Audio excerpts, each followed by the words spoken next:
আসসালামু আলাইকুম। গাছওয়ালা টেলিভিশন আপনাদের স্বাগতম। আজকে আমার ক্যামেরায় ইন্ডিয়ান গার্ডেন লিজার্ড নামক একটি টিকটিকি ধরা গেল।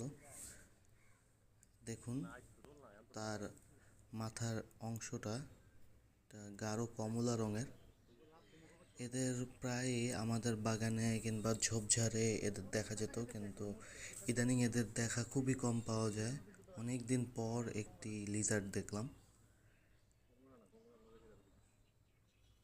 মাশাল্লাহ, দেখতে দেখুন কত সুন্দর। রোদের আলোতে গাঢ় কমলা কালারটা একটু হালকা কমলা হয়ে গিয়েছে।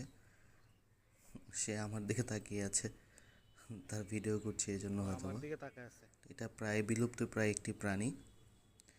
একে আমাদের উচিত না মেরে ফেলা। অনেকে একে মেরে ফেলে, কিন্তু একে মেরে ফেললে আসলে পরিবেশের একটি উপাদান নষ্ট